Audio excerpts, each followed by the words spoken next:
Cancelar la cultura, memoria histórica y construcción social de género en el teatro contemporáneo español.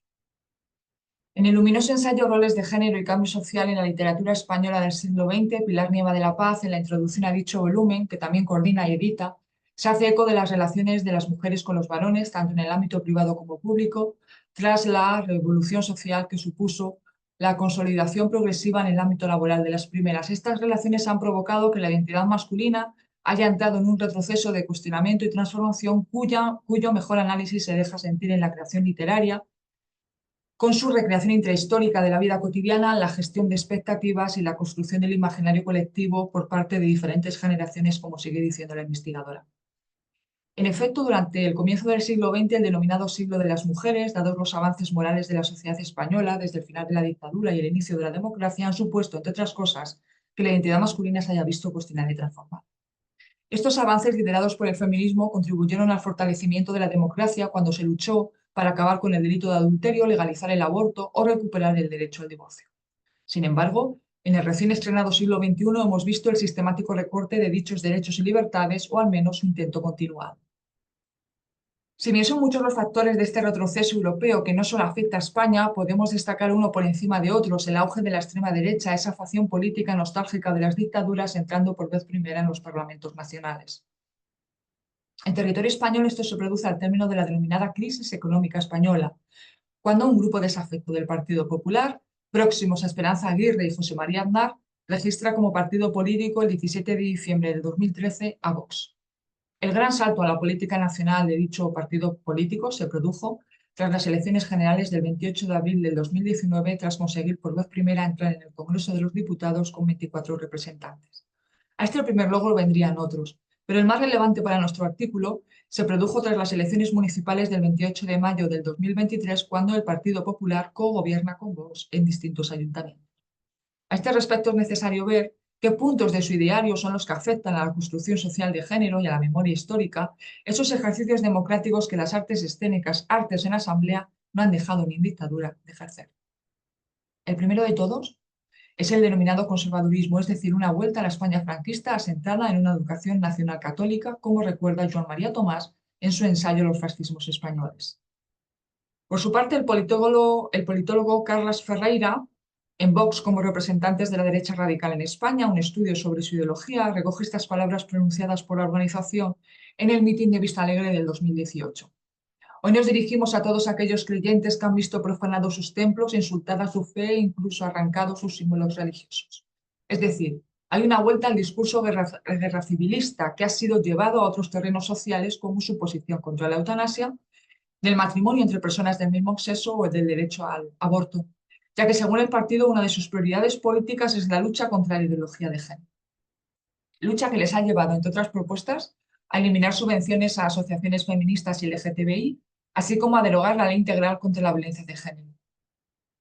Llevan en su ideario también el revisionismo histórico, pues los líderes de Vox practican un revisionismo histórico explícito en relación con el pasado autoritario de España, es decir, se han posicionado radicalmente en contra de la ley de memoria histórica. Esta posición revisionista se centra en los hechos de la historia medieval y moderna, es decir, se reproduce el relato de la historia conservadora del siglo XIX, que fue el que impuso el franquismo. Y de dicho relato se sirven los dirigentes de Vox en su perpetua guerra cultural contra la hegemonía progresista, porque ha hecho de la historia, en mucha mayor medida que los demás partidos políticos españoles, un instrumento central de su discurso, tanto para proyectar sus valores, actitudes y proyectos, como para ofrecer una visión estigmatizadora de ciertas comunidades culturales. Y del mismo modo que se intenta derogar la ley integral contra la violencia de género, llamando la violencia intrafamiliar, se pretende desde este año, desde el 2024, crear en las comunidades autónomas donde forman gobierno junto al Partido Popular, Castilla y León, Comunidad Valenciana y Aragón, promulgar las leyes de concordia en las que se propone suprimir el término dictadura, eliminar de los mapas el lugar de las fosas comunes, no obligar la retirada de símbolos franquistas, así como retirar las subvenciones a asociaciones y otras instituciones que con su trabajo ayudan a la generación de una memoria democrática. Es importante decir que ningún punto de este diario ha podido llevarse a cabo, al menos de manera integral, entre otras razones porque la ONU y muchas de sus representantes han instado a España a no permitirlo. La identidad patriarcal de este partido político se deja ver en estos dos puntos de su ideología. de retroceso ya no solo histórico, sino moral, y de ahí su ataque cultural al verse cuestionada. Es necesario, a nuestro juicio, realizar este mapeo político para ver precisamente que el siglo de las mujeres, ese siglo que supuso un cambio radical en la sociedad española y cuya transformación se deja ver y sentir en su creación literaria, es a la par el ataque primero en este otro siglo donde la extrema derecha comienza su persecución cultural cancelando, censurando o vetando obras teatrales. Tras las elecciones, como ya hemos dicho, del 28 de mayo del 2023, los ayuntamientos gobernados por el Partido Popular y Vox comienzan a cancelar por todo el territorio español algunas obras teatrales. Los profesionales y las profesionales de la cultura, y muy particularmente de las artes escénicas, bajo el lema Stop Censura, con el que se inundaron las redes sociales, denunciaron el denominado veto ideológico. La censura no es ajena al teatro. Es obvio que podríamos, si quisiéramos, remontarnos al siglo XVI, cuando la Inquisición promulgó los primeros edictos de censura mediante la prohibición y quema de libros.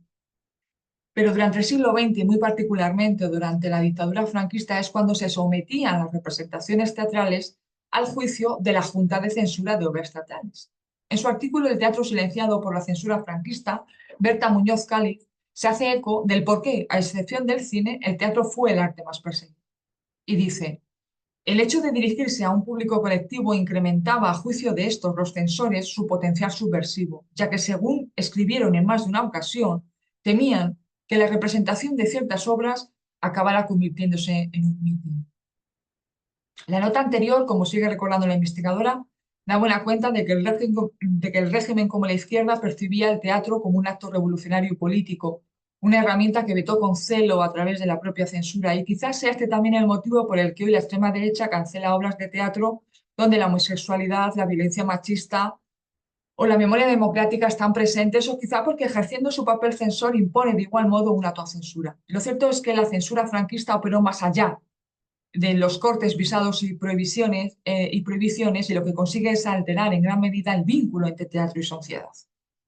Y las consecuencias de esta alteración van a perdurar incluso mucho más allá de la llegada de la democracia. En los años 60, en el denominado aperturismo del régimen, provocado por las crisis internas y conflictividad social, surge el llamado teatro independiente, cuya huella seguimos, al menos artísticamente, viendo vigente en jóvenes compañías teatrales. Intenta abrir nuevos cauces con una voz disidente y con tintes vanguardistas para llegar a un público popular. Es decir, intenta llenar, a pesar de la censura de connotaciones políticas, cada acto escénico, y lo consigue. Porque, como dice José Moleón, el caso es que la oposición entre poder y cultura acaba siempre radicalizando esta última. Así que el franquismo acabó consiguiendo exactamente lo contrario de lo que pretendía, que es la politización de la cultura.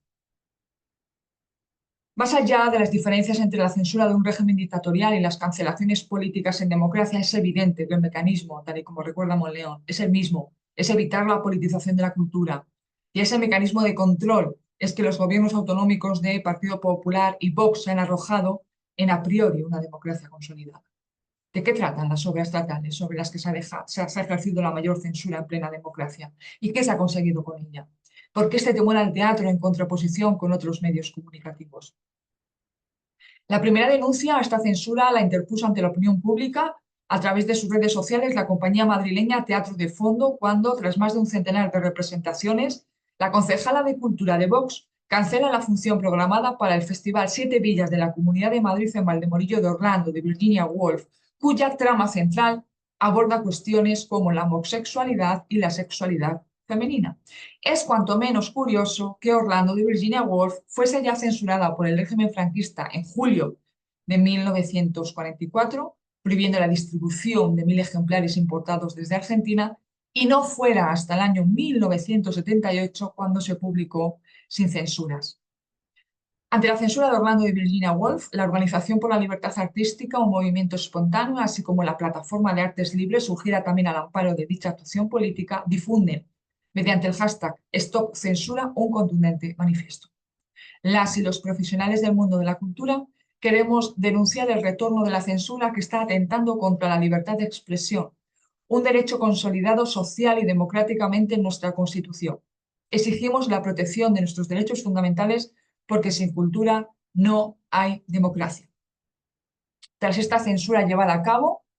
El gobierno de Vox en Getafe intenta cancelar la representación de otra obra de la literatura universal, en este caso Lope de Vega, por considerar que La villana de Getafe, en la lectura contemporánea que hace el director Marcos Toro, han de suprimirse algunas de sus partes por insinuaciones sexuales y porque la representación teatral ha incorporado en el escenario representaciones de un falo y una vulva de considerable tamaño, lo que ha generado incomodidad entre ciertos espectadores y transeúntes.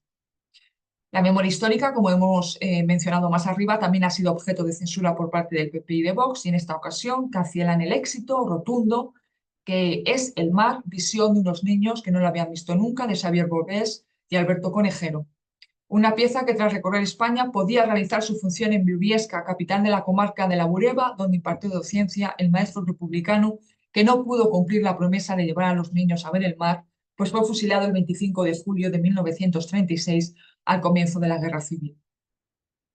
El motivo de la cancelación fueron motivos económicos y de seguridad. La identidad masculina a la que aludíamos anteriormente se ve cuestionada también en la comedia Qué difícil es, de Esteban Roel, una pieza que en clave de humor aborda cuestiones como el acoso o el suicidio a través de sus 4 protagonistas, y sin embargo, en el pueblo de Toledo, Quintanar de la Orden, se decidió cancelarla porque los actores aparecían en ropa interior.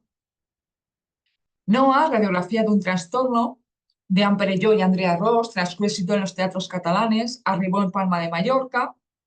donde el PP, gobernando en solitario tras las fallidas negociaciones con Vox, cancela la obra que aborda distintos trastornos alimentarios compulsivos y cómo los cánones de belleza afectan a estas enfermedades y a la salud mental de las mujeres. Sin embargo, el contenido no iba en sintonía con las líneas de espectáculos que se programarían con los nuevos cambios de gobierno, dije.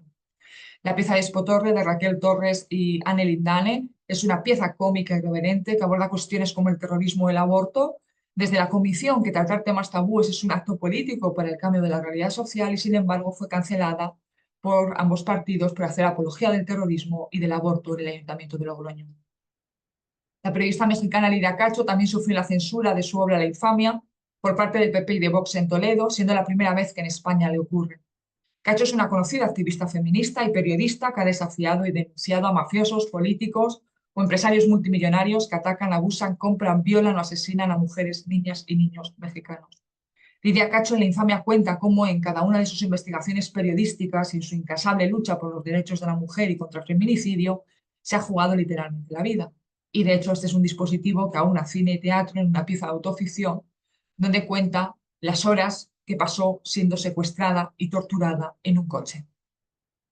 Sin embargo, la censura que llevaron a cabo desde el ayuntamiento asegura que también fue por razones presupuestarias.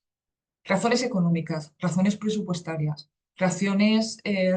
con la línea de programación y la línea de contenido. Van a ser los eufemismos más utilizados en la avalancha de cancelaciones que son llevadas a cabo desde aquel 28 de mayo del 2023. Cuando se produjo la apertura definitiva a la democracia a partir del 75, la censura del régimen franquista había dejado, sin embargo, un miedo perpetuo en los creadores y las creadoras literarios. Ese miedo, sin embargo, siguió ejerciéndose por parte del tejido empresarial que hacía las veces de censura, de modo que el fascismo cultural tardó algunos años más en ausentarse definitivamente de los libros y las carteleras. Y así lo va a expresar Juan Goytisolo en sus memorias, cuando dice: la libertad de expresión no es algo que se adquiera fácilmente. Por experiencia propia sé que me fueron precisos grandes esfuerzos para eliminar de mi foro interior un huésped inoportuno, el policía que se había colado dentro sin que aparentemente nadie lo hubiera invitado a ello. Este policía que confiesa llevar dentro el autor catalán es el aviso de incendio, siguiendo la terminología benjaminiana, que debemos tener presente en la cancelación y censura de las obras teatrales que abordan cuestiones feministas, roles e identidades sexuales y de memoria histórica, bajo la intensa búsqueda de la reparación, la justicia y la verdad en nuestro teatro contemporáneo español. Un teatro político, un arte asambleario que multiplica sus sentidos, una disidencia frente a los relatos oficiales que, a pesar de las censuras impuestas por la derecha y la extrema derecha, ha originado al menos una denuncia pública. Pero el aviso de incendio va más allá de los artistas, pues trabajando en condiciones laborales precarias pueden imponerse alguna forma de autocensura. Es el tejido institucional, el tejido empresarial, el que de ningún modo puede asimilar los idearios que, como vemos, ya estaban durante la dictadura franquista. Hay que seguir dando voz entonces a la aportación que la expresión del pensamiento igualitario y democrático realiza el teatro junto a sus textos literarios, promoviendo cambios de roles e ideologías tradicionalistas. Muchas gracias.